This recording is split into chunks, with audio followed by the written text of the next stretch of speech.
मंजिलें भी जिद्दी हैं, रास्ते भी जिद्दी हैं। दोस्तों, मंजिलें भी जिद्दी हैं, रास्ते भी जिद्दी हैं, देखते हैं आगे क्या होगा, आखिर हौसले भी तो जिद्दी हैं, आखिर हौसले भी तो जिद्दी हैं। हेलो दोस्तों, कैसे हैं आप? एक बार फिर आप सभी का स्वागत है आपके अपने YouTube channel learn with KD पर। दोस्तों, आज की इस वीडियो में हम आपके लिए लेकर आए हैं एनसीईआरटी ज्योग्राफी बुक का बहुत ही महत्वपूर्ण चैप्टर जनसंख्या। दोस्तों, जनसंख्या से कई बार एग्जाम में प्रश्न पूछा जाता है, बल्कि अगर कहें तो हर बार एग्जाम में यहाँ से प्रश्न पूछा गया है। तो दोस्तों, देरी किस बात की, आइए बढ़ते हैं अपने पहले प्रश्न की ओर। हमारा पहला प्रश्न है, भारत में लिंगानुपात की गणना कैसे की जाती है? सही जवाब होगा ऑप्शन बी, प्रति हजार पुरुषों पर स्त्रियों की संख्या। दोस्तों, भारत में लिंगानुपात सेक्स रेशियो की गणना प्रति हजार पुरुषों पर स्त्रियों की संख्या के आधार पर की जाती है। 2011 की जनगणना के आधार पर भारत का लिंगानुपात 943 है। हमारा अगला प्रश्न है, जनसंख्या घनत्व से आप क्या समझते हैं? तो दोस्तों, सही जवाब होगा ऑप्शन बी, प्रति वर्ग किलोमीटर में रहने वाले लोगों की संख्या। दोस्तों, जनसंख्या घनत्व से तात्पर्य है प्रति वर्ग किलोमीटर क्षेत्र में रहने वाले लोगों की संख्या। भारत की जनगणना 2011 के अनुसार जनसंख्या घनत्व 382 व्यक्ति प्रति वर्ग किलोमीटर है। सर्वाधिक जनसंख्या घनत्व बिहार 1106 व्यक्ति प्रति वर्ग किलोमीटर, जबकि केंद्र शासित प्रदेश में दिल्ली का सर्वाधिक जनघनत्व 11,320 व्यक्ति प्रति वर्ग किलोमीटर है। हमारा अगला प्रश्न है, निम्नलिखित राज्यों में से सर्वोच्च साक्षरता दर किस राज्य में है? सही जवाब होगा ऑप्शन डी, मिजोरम। दोस्तों, जनगणना 2011 के अनुसार सर्वोच्च साक्षरता केरल 94% की है। इसके पश्चात लक्षद्वीप 91.8%, मिजोरम 91.3%, गोवा 88.77% तथा त्रिपुरा 87.22% का स्थान आता है। हमारा अगला प्रश्न है, भारत में निम्नलिखित राज्यों में से किस राज्य में जन्म दर न्यूनतम है? दोस्तों, प्रश्न कह रहा है कि किस राज्य में जन्म दर न्यूनतम है? तो हमारा सही जवाब होगा ऑप्शन ए, केरल। दोस्तों, केरल राज्य में जन्म दर सबसे कम है। विकल्प में दिए गए राज्यों का जन्म दर इस प्रकार है, केरल 15, पश्चिम बंगाल 16, बिहार 27.7, उत्तर प्रदेश 27.8। दोस्तों, वीडियो को लाइक करें, शेयर करें और कमेंट बॉक्स में ज़रूर बताएं कि वीडियो आपको कैसी लगी। हमारा अगला प्रश्न है, भारत में जनसंख्या वृद्धि की क्या विशेषता है? सही जवाब होगा ऑप्शन सी, जन्म दर में वृद्धि किंतु मृत्यु दर में कमी। दोस्तों, विश्व में जनसंख्या की दृष्टि से भारत का दूसरा स्थान है। स्वास्थ्य सुविधाओं के सुधार के साथ मृत्यु दर में जन्म दर की अपेक्षा तीव्र गिरावट आई है, अतः जनसंख्या तेजी से बढ़ी है। वर्तमान समय में जन्म दर 21/1000 है और मृत्यु दर 8/1000 है। हमारा अगला प्रश्न है, जनांकीय अभिलक्षणों के आधार पर भारत का वर्गीकरण जनसंख्या चक्र के किस चरण से अंतर्गत किया गया है? दोस्तों, प्रश्न कह रहा है कि जनांकीय अभिलक्षणों के आधार पर भारत का वर्गीकरण जनसंख्या चक्र के किस चरण के अंतर्गत किया गया है? तो सही जवाब होगा ऑप्शन डी, विलंबित विस्तारशील चरण। दोस्तों, जनांकीय अभिलक्षणों के आधार पर भारत का वर्गीकरण जनसंख्या के विलंबित विस्तारशील चरण में किया जाता है। भारत जनांकीय संक्रमण के 4 विस्तृत चरणों में से प्रथम 2 चरण पार कर चुका है। वर्ष 1991 के बाद भारत जनांकीय संक्रमण के तीसरे चरण में प्रवेश कर चुका है। वर्तमान में देश की जनसंख्या वृद्धि दर में गिरावट आई है।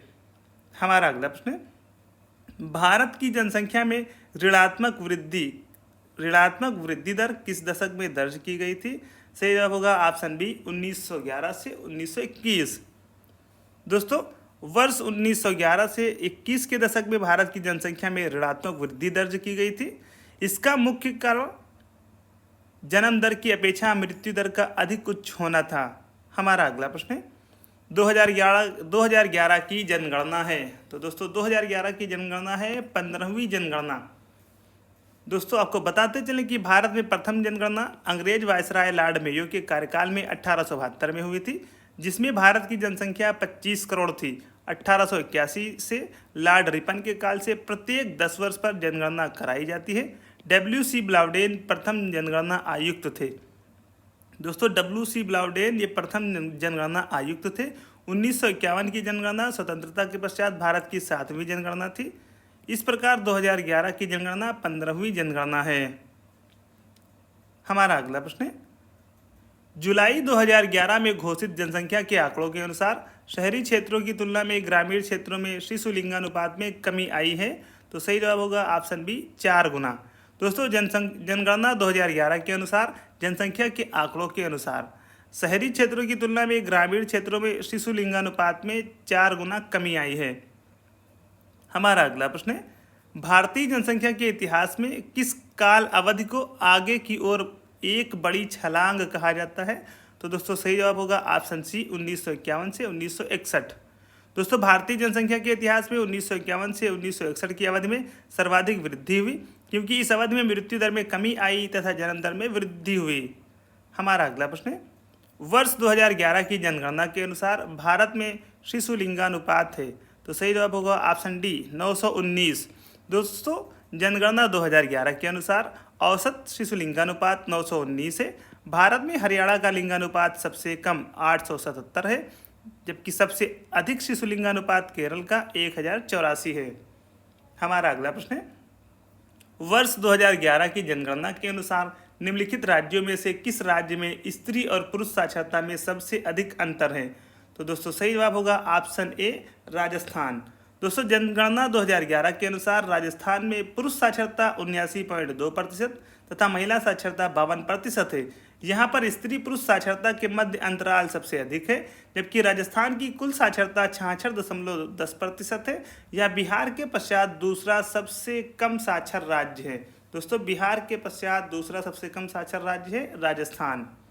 हमारा अगला प्रश्न है, वर्ष 2011 की जनगणना के अनुसार देश का सर्वाधिक जनसंख्या वाला राज्य है। तो सही जवाब होगा ऑप्शन बी उत्तर प्रदेश। दोस्तों भारत की जनगणना 2011 के अनुसार उत्तर प्रदेश की जनसंख्या 19,95,81,477 सर्वाधिक है, जो भारत की कुल जनसंख्या का 16.51% है। इसके पश्चात क्रमशः महाराष्ट्र 11 करोड़ तथा बिहार 10 करोड़ का स्थान है। तो इस वीडियो को लाइक करें, शेयर करें और कमेंट बॉक्स में ज़रूर बताएं कि वीडियो आपको कैसी लगी। हमारा अगला प्रश्न है, भारत में सबसे कम जनसंख्या वाला राज्य कौन सा है? सही जवाब होगा ऑप्शन डी सिक्किम। दोस्तों जनगणना 2011 के अनुसार सिक्किम सबसे कम जनसंख्या वाला राज्य है तथा अधिकतम जनसंख्या उत्तर प्रदेश की है। सिक्किम की जनसंख्या 6,07,688 व उत्तर प्रदेश की जनसंख्या 19,95,81,477 है। बढ़ते हैं अगले प्रश्न की ओर। भारत के किस राज्य का क्षेत्रफल एवं जनसंख्या समान रैंकिंग की स्थिति में है?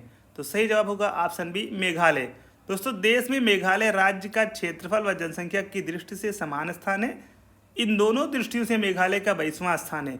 मेघालय की बहुसंख्यक आबादी ईसाई धर्म का पालन करती है।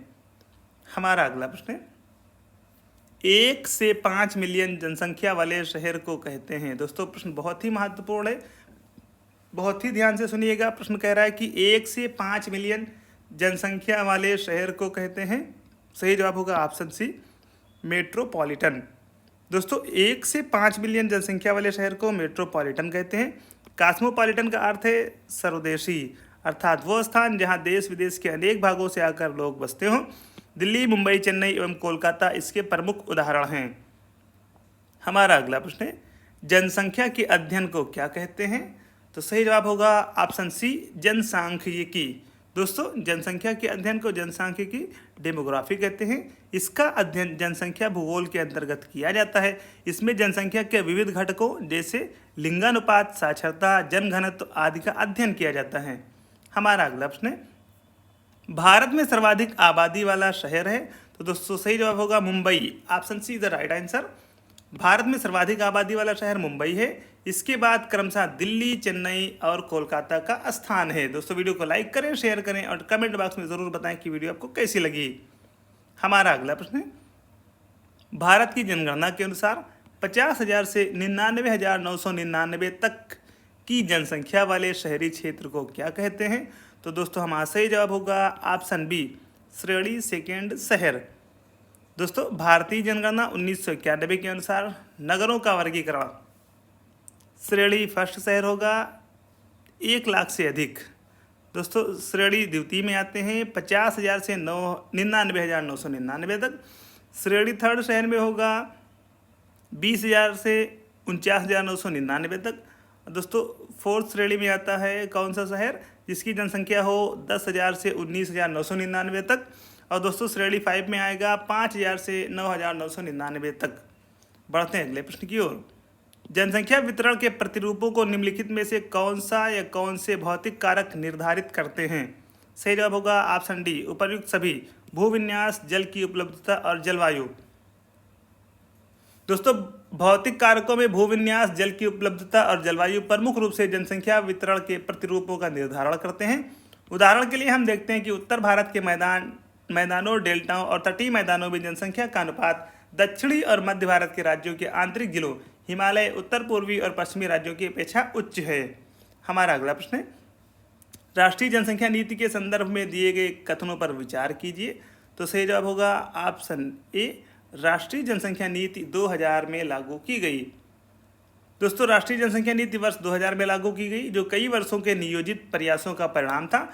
राष्ट्रीय जनसंख्या नीति 2000 के तहत 14 वर्ष से कम आयु के बच्चों को निःशुल्क शिक्षा प्रदान करने, शिशु मृत्यु दर को 30 से कम करने, व्यापक स्तर पर टीकारोधी बीमारियों से बच्चों की रक्षा करने, लड़कियों की शादी की उम्र को बढ़ाने के लिए प्रोत्साहित करने तथा परिवार नियोजन को एक जन केंद्रित कार्यक्रम बनाने के लिए नीतिगत ढांचा प्रदान किया गया।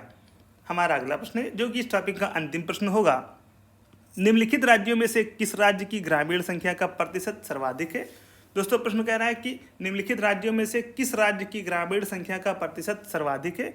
तो सही जवाब होगा ऑप्शन डी, बिहार।